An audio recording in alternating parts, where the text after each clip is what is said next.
नमस्कार दोस्तों, आपका स्वागत है आपके अपने चैनल स्टडी वाइंस ऑफिशियल पर। तो आज की इस वीडियो में हम मॉडर्न हिस्ट्री सीरीज़ का नेक्स्ट टॉपिक 1857 की क्रांति के बारे में पढ़ेंगे।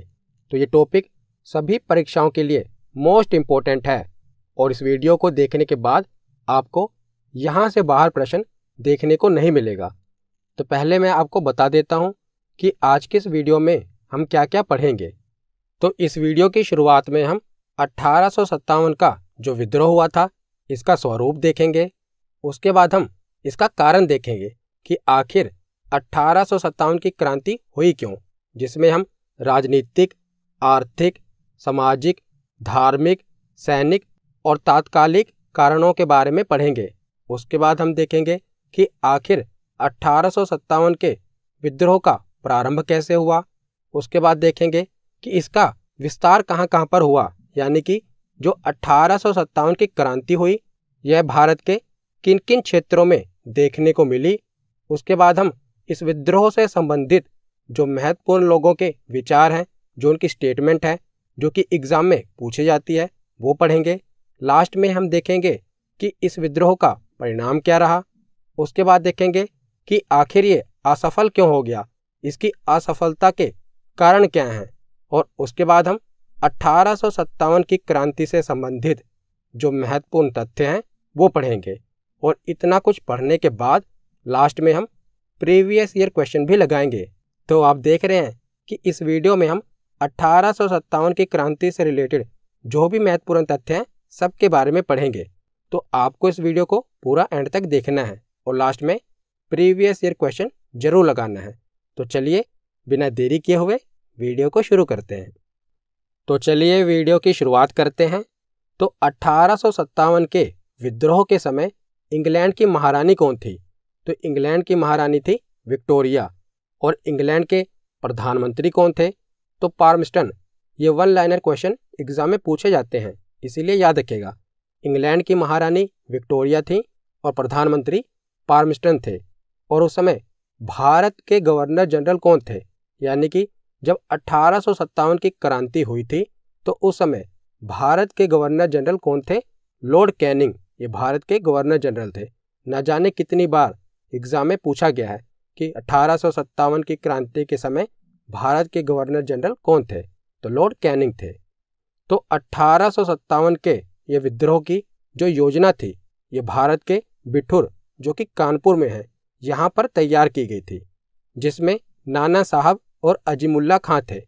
इसके बाद क्या होता है कि जो अजीमुल्ला खां थे ये लंदन चले गए और वहाँ पर रह रहे भारतीयों से भी इन्होंने समर्थन प्राप्त किया। और 1857 का जो ये विद्रोह हुआ था इसका प्रतीक क्या था? तो कमल का फूल और रोटी जो आप देख रहे हैं ये इसका प्रतीक चिन्ह था। और जो विद्रोही थे, यानी कि जो 1857 के विद्रोही थे, इन्होंने हरे रंग के झंडे का प्रयोग किया था। तो प्रतीक है कमल का फूल और रोटी। और किस रंग के झंडे का प्रयोग किया गया था? हरे रंग के झंडे का प्रयोग किया गया था। तो सबसे पहले 1857 के विद्रोह का स्वरूप देख लेते हैं। तो अनेक ब्रिटिश इतिहासकार, जो भी ब्रिटिश इतिहासकार हुए हैं ना, उन्होंने इस विद्रोह को सैनिक विद्रोह, मुस्लिम षड्यंत्र तथा धर्मांधों का ईसाइयों के विरुद्ध विद्रोह आदि मानते हैं। तो जो भी ब्रिटिश इतिहासकार हुए हैं उन्होंने 1857 के विद्रोह को सैनिक विद्रोह, मुस्लिम षड्यंत्र तथा धर्मांधों यानी कि धर्म के अंधों का ईसाइयों के विरुद्ध विद्रोह कहा है। और जो भारतीय इतिहासकार हुए हैं उन्होंने 1857 के विद्रोह को भारत की स्वतंत्रता के लिए लड़ा गया प्रथम स्वतंत्रता संग्राम या राष्ट्रीय आंदोलन कहा है। तो भारतीय इतिहासकारों ने 1857 की क्रांति को भारत की स्वतंत्रता के लिए लड़ा गया प्रथम स्वतंत्रता संग्राम या राष्ट्रीय आंदोलन कहा है। और जो 1857 का यह विद्रोह था यह पूर्णतः राष्ट्रीय आंदोलन नहीं था। यही इसका कारण भी था जिसके कारण ये असफल रहा था। तो यह पूर्णतः राष्ट्रीय आंदोलन नहीं था, क्योंकि राष्ट्रीय भावना से सभी लोग प्रेरित भी नहीं थे। फिर भी यह राष्ट्रीय आंदोलन का प्रथम चरण था। यहीं से स्वतंत्रता संग्राम की शुरुआत हुई थी, क्योंकि सभी विद्रोहियों का जो उद्देश्य था ये भारत से ब्रिटिश शासन को उखाड़ फेंकना था। तो भले ही 1857 का जो विद्रोह था, ये लोग अपने हितों के लिए लड़ रहे थे, परंतु सबका उद्देश्य एक ही था, ब्रिटिश शासन को उखाड़ फेंकना। तो आगे हम देखते हैं कि इसका कारण क्या था, कि आखिर 1857 का विद्रोह हुआ क्यों। तो सबसे पहले देखते हैं राजनीतिक कारण। तो पहला राजनीतिक कारण था मुगल सम्राटों के अधिकारों का ह्रास। तो आपको पता ही है कि 1857 के समय मुगल बादशाह कौन थे? बहादुर शाह जफर नाम मात्र के बादशाह थे, क्योंकि असली शक्तियां तो अंग्रेजों के पास थी। तो मुगल सम्राटों के जो अधिकार थे वो एक तरह से शून्य हो चुके थे। इसीलिए एक तो ये राजनीतिक कारण था, क्योंकि मुगल इतने समय से भारत पर शासन कर रहे थे और अचानक उनकी शक्तियां किनके हाथों में चली गई? अंग्रेजों के हाथों में चली गई। इसीलिए एक राजनीतिक कारण तो ये था। दूसरा कारण, तो डलहौजी ने 1856 ईस्वी में अवध के जो शासक थे, जिनका नाम था वाजिद अली शाह, इन पर कुप्रशासन का आरोप लगाकर अवध को अंग्रेजी साम्राज्य में मिला लिया था। तो पिछली वीडियो में मैंने आपको बताया था ना कि जो अवध के शासक थे अली शाह, इन पर आरोप लगाकर इनका साम्राज्य अंग्रेजों ने हड़प लिया था और अवध के नवाब वाजिद अली शाह को कहाँ पर भेज दिया था? कलकत्ता भेज दिया था। तो ये दूसरा राजनीतिक कारण है। तीसरा कारण है कि लॉर्ड डलहौजी ने भारतीय नरेशों को पुत्र को गोद लेने का निषेध किया और राज्यों को हड़प लिया। तो पिछली वीडियो में मैंने आपको हड़प नीति के बारे में पढ़ाया था, जिसमें मैंने आपको बताया था कि लॉर्ड डलहौजी एक नीति लेकर आया था, जिसके अंतर्गत जो भी भारतीय राजा थे, ये किसी बच्चे को गोद लेकर उसे अपना उत्तराधिकारी नहीं बना सकते थे। जिस कारण क्या हुआ कि अंग्रेजों ने बहुत सारे जो राजा थे, जो निसंतान थे, उनके राज्यों को हड़प लिया, जिसे हड़प नीति कहा गया। पिछली वीडियो में मैंने विस्तार में बताया है, आप आधुनिक भारत की प्लेलिस्ट में जाकर देख लेना। तो कौन कौन से राज्य हड़पे थे? जैसे सतारा, संभलपुर, जैतपुर, बघात, झांसी और उदयपुर, इन सभी राज्यों को अंग्रेजों ने हड़प नीति के अंतर्गत हड़प लिया था। और चौथा राजनीतिक कारण था नाना साहब की पेंशन बंद कर देना। तो नाना साहब जो कि पेशवा के पद पर थे, उनकी पेंशन बंद कर दी गई थी। तो ये कुछ राजनीतिक कारण थे, जिसके बाद आगे चलकर हम देखेंगे कि इन्हीं राजाओं ने आगे चलकर 1857 की क्रांति का नेतृत्व किया। तो राजनीतिक कारण के बाद अब हम देखते हैं आर्थिक कारण। तो आर्थिक कारण क्या थे? तो यहाँ अंग्रेजों की भू राजस्व नीति के कारण लोगों का अत्यधिक शोषण हुआ, क्योंकि जो अंग्रेज थे ये भारतीयों पर बहुत लगान लगाते थे, उनसे बहुत भारी मात्रा में टैक्स वसूलते थे और इनकी आर्थिक नीतियों के कारण अकाल और महामारी पैदा हुई थी, जिससे सर्वाधिक संख्या में लोगों की मृत्यु हुई थी। तो अंग्रेजों ने ऐसी नीतियां लागू की थी जिस कारण क्या होता था कि अकाल जैसी स्थिति पैदा हो जाती थी और अंग्रेज उस समय भी भारी मात्रा में टैक्स लगाते थे, जिस कारण क्या हुआ था कि सर्वाधिक संख्या में लोगों की मृत्यु भी हो गई थी। तो आर्थिक कारण भी जिम्मेदार था 1857 की क्रांति का। उसके बाद है सामाजिक और धार्मिक कारण। तो सामाजिक और धार्मिक कारण क्या है? तो अंग्रेज भारतीयों का बहुत अपमान करते थे और वो भारतीयों को नस्ली गालियां देते थे, क्योंकि अंग्रेज अपने आप को श्रेष्ठ मानते थे। वो अपने आप को गोरी चमड़ी का श्रेष्ठ मानते थे और भारतीयों का जो रंग था वो सांवला होता था, तो उन्हें नस्ली गालियां भी देते थे, मतलब कि एक प्रकार से रेसिज्म करते थे। और क्या कारण था? तो एक अंग्रेजी अधिकारी एडवर्ड के अनुसार एडवर्ड ने कहा था कि हमारा भारत में अधिकार करने का जो उद्देश्य है, ये लोगों को ईसाई बनाना है। तो इसीलिए अंग्रेजों ने भारत में ईसाई मिशनरियां भेजी थी। तो एडवर्ड ने कहा था कि हमारा भारत में अधिकार करने का उद्देश्य लोगों को ईसाई बनाना था। और क्या कारण था? तो 1850 ईस्वी में लेक्स लोकी कानून, जो कि धार्मिक अयोग्यता संबंधी कानून था, यह पारित किया गया था और इसके अनुसार जो हिंदू ईसाई धर्म स्वीकार करेगा उसे उसके पैतृक उत्तराधिकारियों से कभी भी वंचित नहीं किया जाएगा। यानी कि अंग्रेज नए नए कानून लगाते रहते थे। अभी हमने पीछे देखा हड़प नीति, जिसमें जो भी राजा निसंतान है उसके बाद उसके राज्य को हड़प लिया जाएगा। तो ये जो कानून था लेक्स लोकी कानून, इसके अनुसार जो भी हिंदू ईसाई धर्म अपनाएगा उसे उसके पैतृक उत्तराधिकारों से कभी भी वंचित नहीं किया जाएगा। तो ये कुछ सामाजिक और धार्मिक कारण थे। उसके बाद देखते हैं सैनिक कारण। तो सैनिक कारण क्या थे? तो भारतीय सेना में 2,38,000 भारतीय सैनिक और 45,000 यूरोपीय सैनिक थे। यानी कि जो अंग्रेजों ने भारत में सेना बनाई थी ना, उसमें ज़्यादातर भारतीय ही थे। 2,38,000 भारतीय सैनिक थे और 45,000 यूरोपीय सैनिक थे, जिसमें भारतीय सैनिकों की संख्या अधिक थी। और सैनिकों में असंतोष का सबसे बड़ा कारण भेदभाव की नीति थी। तो जो अंग्रेज थे ना, ये भारतीय सैनिक और अंग्रेजी सैनिक में फर्क करते थे। उनके वेतन की वृद्धि में भी और लीडरशिप में भी भारतीय सैनिकों के साथ भेदभाव किया जाता था। और अगला सैनिक कारण है कि 1854 ईस्वी में डाकघर सुधार अधिनियम पारित हुआ था। इसके द्वारा सैनिकों की निःशुल्क डाक सेवा समाप्त कर दी गई थी। तो पहले क्या होता था, जो भी सैनिक थे वो अपने परिवार से दूर रहते थे, जिस कारण क्या होता था, वो अपने परिवार वालों को चिट्ठी यानी कि लेटर लिखते थे। और जो भी वो लेटर लिखते थे ना, वो निःशुल्क होती थी, यानी कि जो डाक सेवा होती थी निःशुल्क होती थी। पर अंग्रेजों ने क्या किया, निःशुल्क डाक सेवा को समाप्त कर दिया, जिसके कारण भारतीय सैनिक काफ़ी गुस्से में आ गए थे। अगला सैनिक कारण था कैनिंग सरकार ने सामान्य सेवा भर्ती अधिनियम 1856 ईस्वी में पारित किया था, जिससे सैनिकों में असंतोष काफ़ी बढ़ गया था। तो ये कुछ महत्वपूर्ण सैनिक कारण थे जिसके कारण 1857 ईस्वी का विद्रोह हुआ था। तो सैनिक कारण के बाद हम देखते हैं तात्कालिक कारण। ये सबसे ज़्यादा इम्पोर्टेंट है कि तात्कालिक कारण क्या थे जिस कारण 1857 का विद्रोह हुआ था। तो 1856 ईस्वी में ब्रिटिश सरकार ने सैनिकों को ब्राउन बेस्ड बंदूक की जगह न्यू एनफील्ड राइफल प्रयोग करने के लिए दिया। तो पहले ब्राउन बेस्ड बंदूक यूज़ होती थी, जिसकी जगह पर नई राइफल लाई गई थी जिसका नाम था न्यू एनफील्ड राइफल। तो इस राइफल में क्या होता था, चर्बी युक्त कारतूस लगी होती थी जिसे दांत से खींचना पड़ता था। तो सर्वप्रथम बंगाल में ये अफवाह फैली कि इन कारतूसों में गाय एवं सूअर की चर्बी लगाई गई है। और बाद में जब सरकार ने कारतूसों को मंगाना शुरू किया तो शक हकीकत में बदल गया।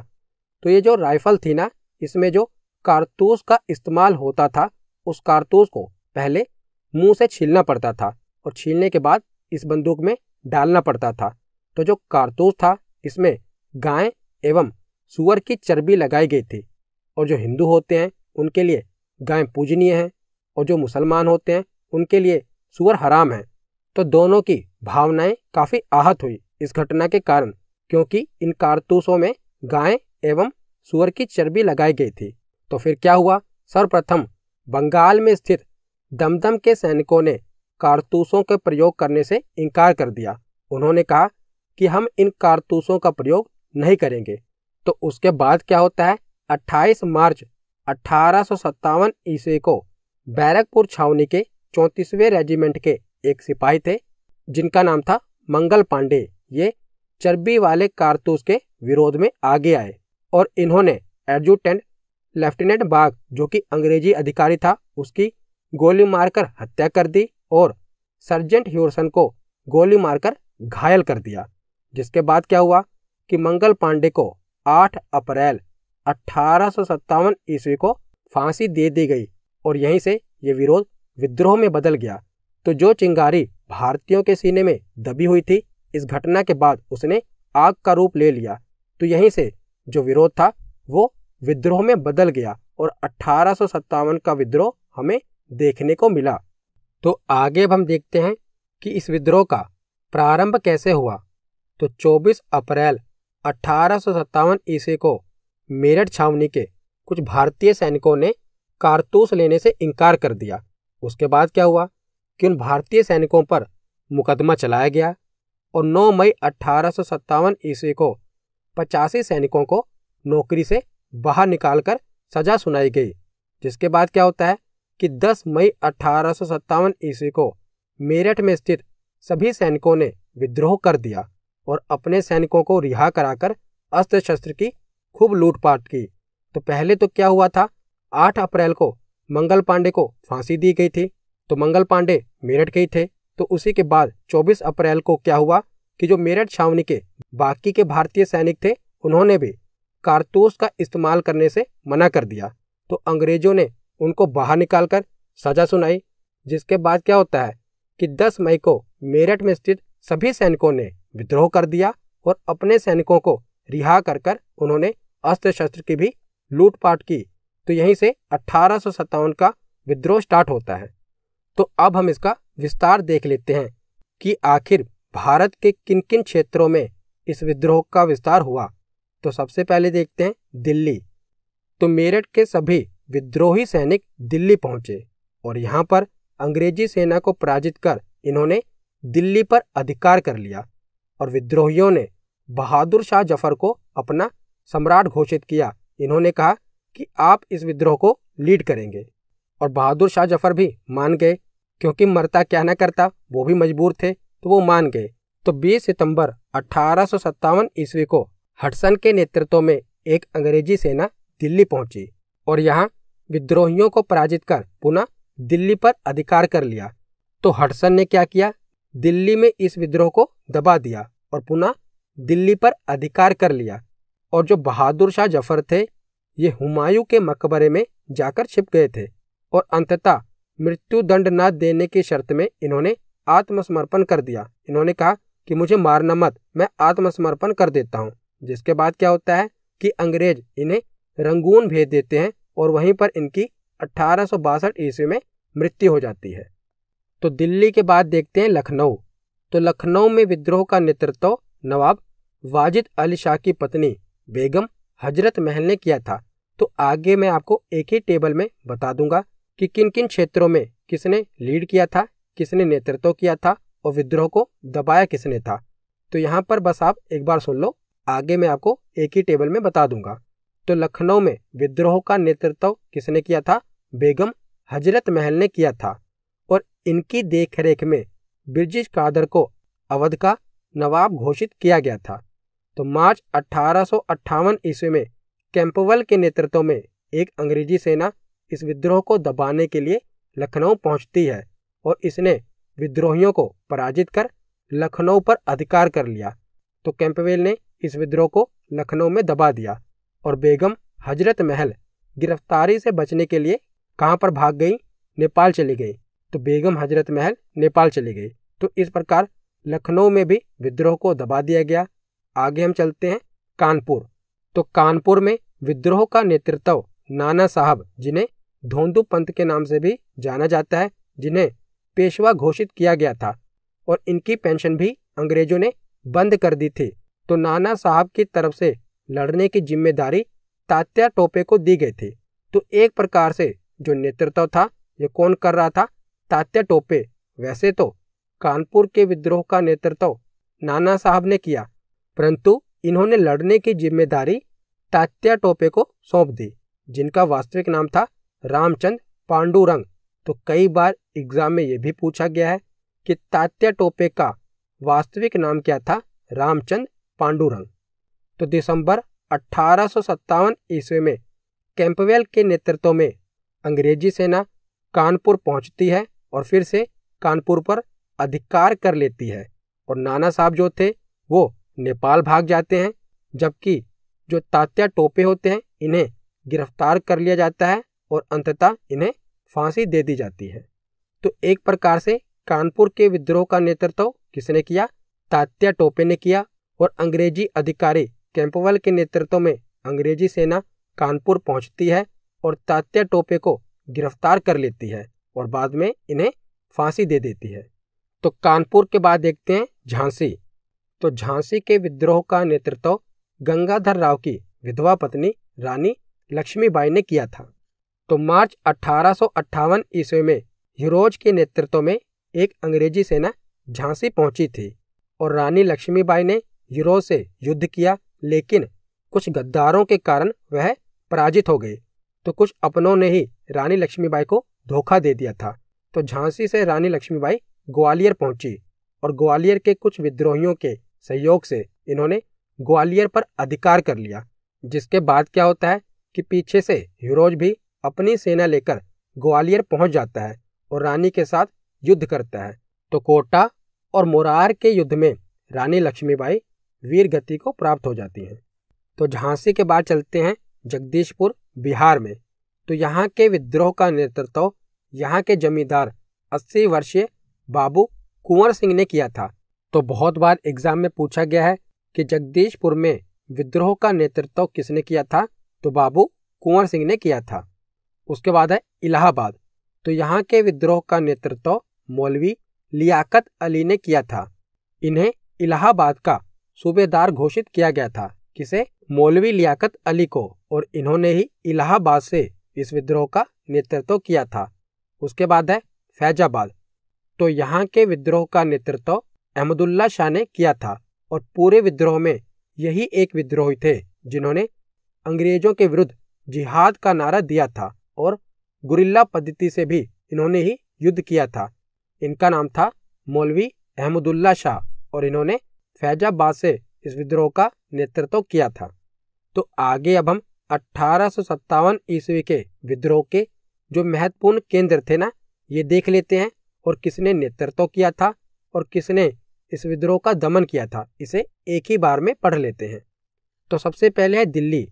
तो दिल्ली में विद्रोह का नेतृत्व बहादुर शाह जफर ने किया था और इस विद्रोह को दबाया किसने था, तो हडसन ने इस विद्रोह को दबाया था, अंग्रेजी अधिकारी हडसन ने। दूसरा केंद्र है लखनऊ। तो लखनऊ से नेतृत्व बेगम हजरत महल ने किया था और अंग्रेजी अधिकारी कैंपबेल ने यहाँ पर विद्रोह को दबाया था। कानपुर से नाना साहब और तात्या टोपे ने विद्रोह का नेतृत्व किया था और विद्रोह का दमन कैंपबेल ने किया था। झांसी से रानी लक्ष्मीबाई ने विद्रोह का नेतृत्व किया था और ह्यूरोज ने झांसी के विद्रोह को दबाया था। जगदीशपुर बिहार में विद्रोह का नेतृत्व कुंवर सिंह ने किया था और यहाँ पर विद्रोह का दमन विलियम टेलर और विंसेंट आयर ने किया था। इलाहाबाद में मौलवी लियाकत अली के नेतृत्व में 1857 का विद्रोह हुआ था और जनरल नील ने यहाँ के विद्रोह को दबाया था। उसके बाद है फैजाबाद। तो फैजाबाद में मौलवी अहमदुल्ला शाह ने नेतृत्व किया था और कैंपबेल ने इस विद्रोह को दबाया था। बरेली में खान बहादुर खान ने नेतृत्व किया था और कैंपबेल ने यहाँ के विद्रोह को दबाया था। गोरखपुर में गजाधर सिंह और निजाम मोहम्मद ने विद्रोह का नेतृत्व किया था और विद्रोह को दबाया किसने था, तो अंग्रेजों की जो स्थानीय सेना थी ना, वहाँ पर जो अंग्रेजों ने सेना नियुक्त की थी उन्होंने ही गोरखपुर में विद्रोह को दबा दिया था। उसके बाद है मंदसौर। तो मंदसौर में विद्रोह का नेतृत्व फिरोज शाह ने किया था और स्थानीय सेना ने विरोध को दबा दिया था। कोटा में जयदयाल और हरदयाल ने विद्रोह का नेतृत्व किया था और वहां की स्थानीय सेना ने ही इस विद्रोह का दमन कर दिया था। असम में कंद्र पेशवर सिंह और मनीराम दत्ता ने विद्रोह का नेतृत्व किया था और वहां की स्थानीय सेना ने ही इस विद्रोह का दमन कर दिया था। कुल्लू में वीर सिंह और प्रताप सिंह ने 1857 के विद्रोह का नेतृत्व किया था और स्थानीय सेना ने ही इसका दमन कर दिया। मथुरा में देवी सिंह ने नेतृत्व किया, स्थानीय सेना ने विद्रोह का दमन किया। मेरठ में कदम सिंह ने नेतृत्व किया था और स्थानीय सेना ने इसे भी दबा दिया था। तो मैंने आपको एक ही बार में जो भी महत्वपूर्ण केंद्र थे वो बता दिए, किसने इसका नेतृत्व किया और किसने विद्रोह का दमन किया वो भी बता दिया।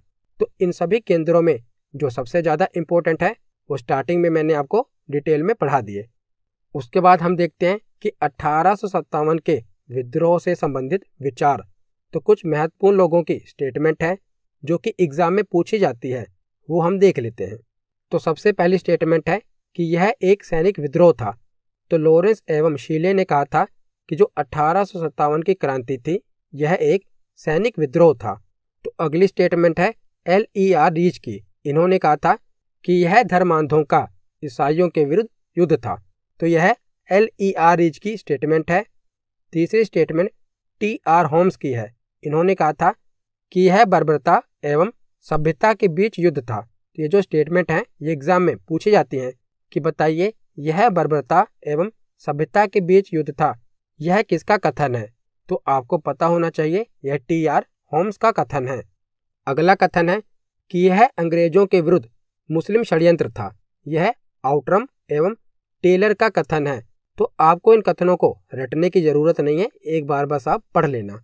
उसके बाद है तो V.D. सावरकर एवं अशोक मेहता का कथन है कि यह भारत की स्वतंत्रता के लिए लड़ा गया प्रथम स्वतंत्रता संग्राम था, यह V.D. सावरकर और अशोक मेहता का कथन है। और डिजरेली का कहना है कि यह आंदोलन राष्ट्रीय विद्रोह था। उसके बाद है लॉर्ड कैनिंग, जो उस समय भारत के गवर्नर जनरल थे, उनका कथन क्या था।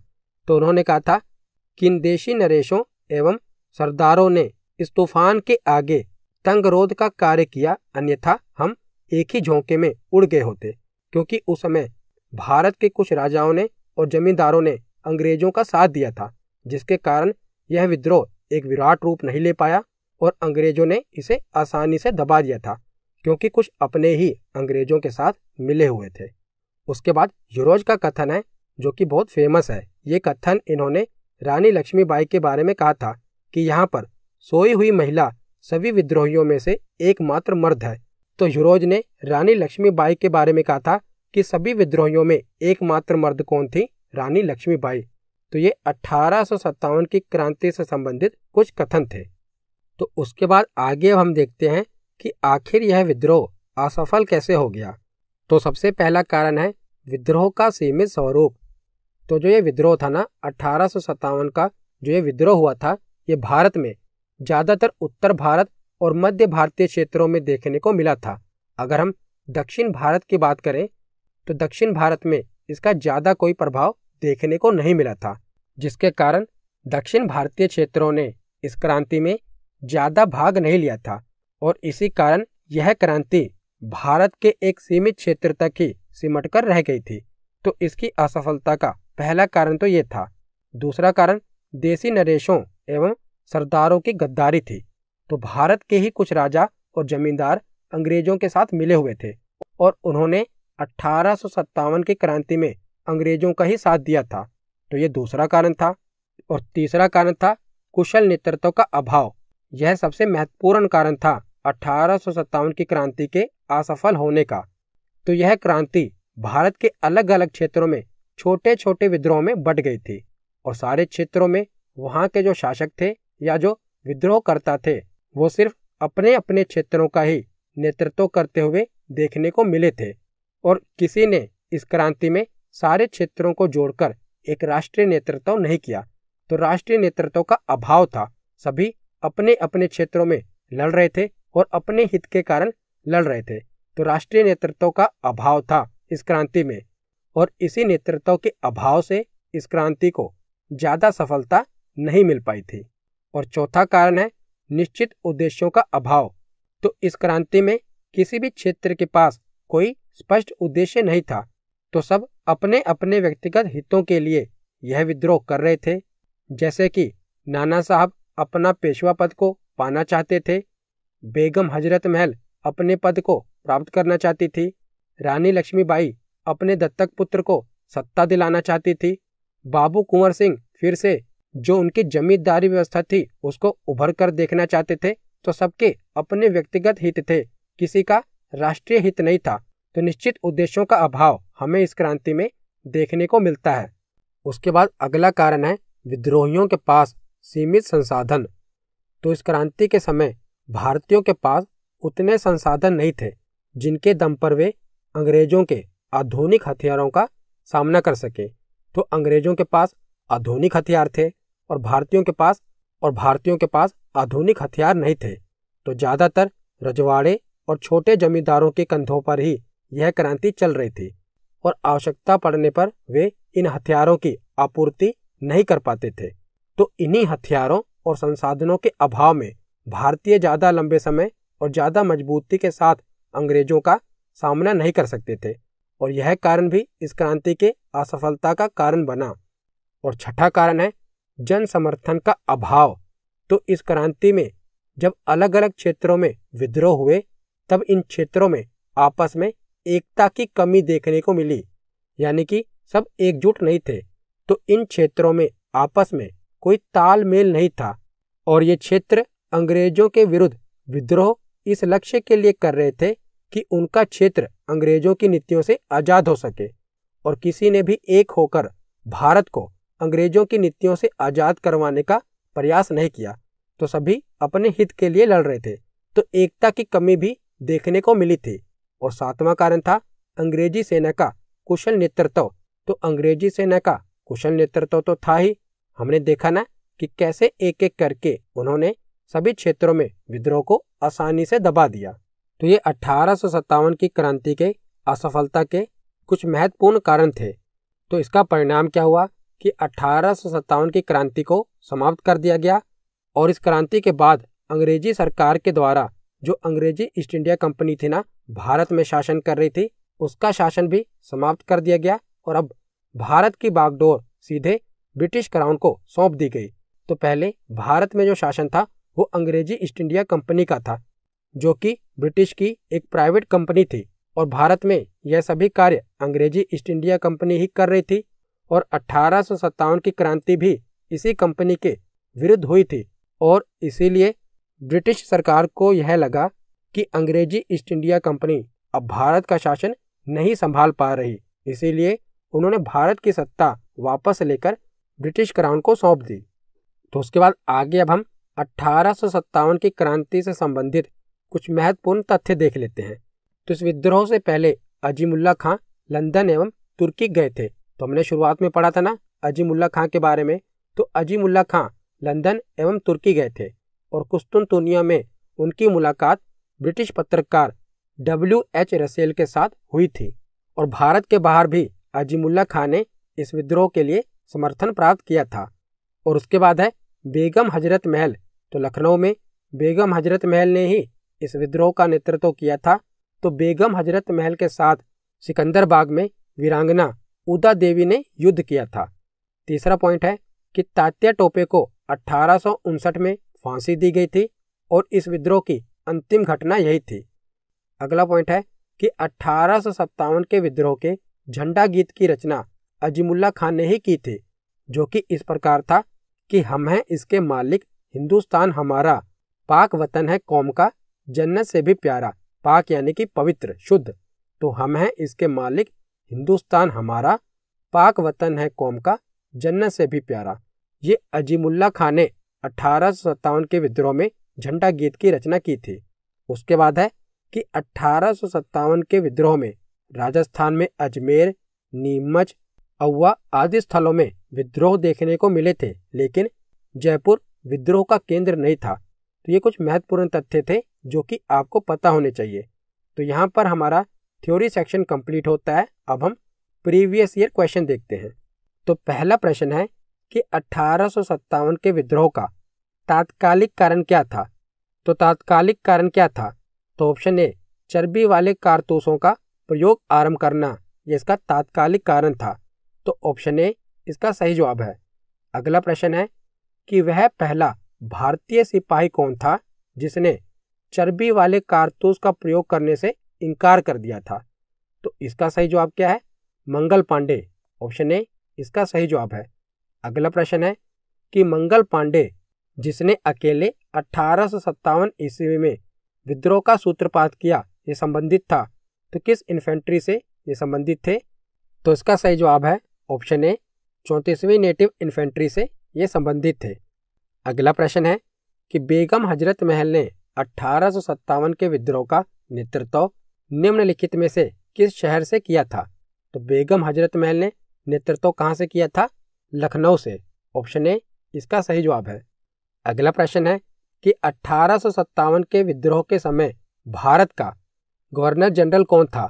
तो भारत का गवर्नर जनरल था लॉर्ड कैनिंग। ऑप्शन सी इसका सही जवाब है। अगला प्रश्न है कि 1857 के विद्रोह में कानपुर में सैनिकों का नेतृत्व किसने किया था? तो कानपुर में सैनिकों का नेतृत्व नाना साहब ने किया था, पर नाना साहब ने इसकी अगुवाई किसको सौंपी थी? तात्या टोपे को। तो ऑप्शन बी इसका सही जवाब है। अगला प्रश्न है कि 1857 की क्रांति के समय ब्रिटेन का प्रधानमंत्री कौन था? तो उस समय ब्रिटेन का प्रधानमंत्री था पामस्टन। ऑप्शन डी इसका सही जवाब है। अगला प्रश्न है कि जगदीशपुर के राजा कौन थे? तो जगदीशपुर के राजा थे कुंवर सिंह। ऑप्शन डी इसका सही जवाब है। अगला प्रश्न है कि 1857 में भारत में हुए विद्रोह के एक नेता तात्या टोपे का मूल नाम क्या था?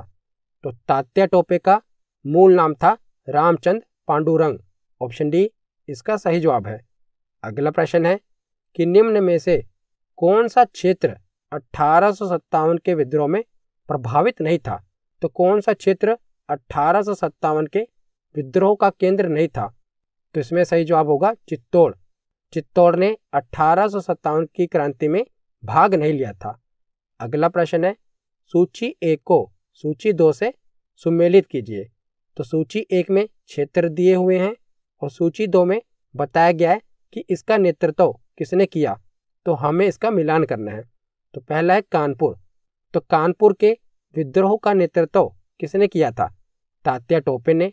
तो ए का होगा 4। इलाहाबाद में नेतृत्व किसने किया था? लियाकत अली ने। बी का होगा 2। फैजाबाद में नेतृत्व किसने किया था? मौलवी अहमदुल्ला ने। सी का होगा 3। और जगदीशपुर में नेतृत्व किसने किया था? कुंवर सिंह ने। तो डी का होगा 1। तो इसका सही जवाब होगा ऑप्शन ए का 4, बी का 2, सी का 3 और डी का 1। अगला प्रश्न है कि 1857 के विद्रोह की असफलता के बाद मुगल बादशाह बहादुर शाह द्वितीय, जिन्हें बहादुर शाह जफर कहा जाता है, बहादुर शाह जफर को कहाँ व किसने गिरफ्तार किया था? तो इसका सही जवाब है ऑप्शन डी। हुमायूं की कब्र के पास बहादुर शाह जफर को गिरफ्तार किया गया था लेफ्टिनेंट हडसन के द्वारा और उसके बाद इन्हें रंगून भेज दिया गया था। तो आज का आखिरी प्रश्न है कि 1857 का विद्रोह मुख्यतः किस कारण से असफल हुआ था? तो इसकी असफलता का मुख्य कारण क्या था?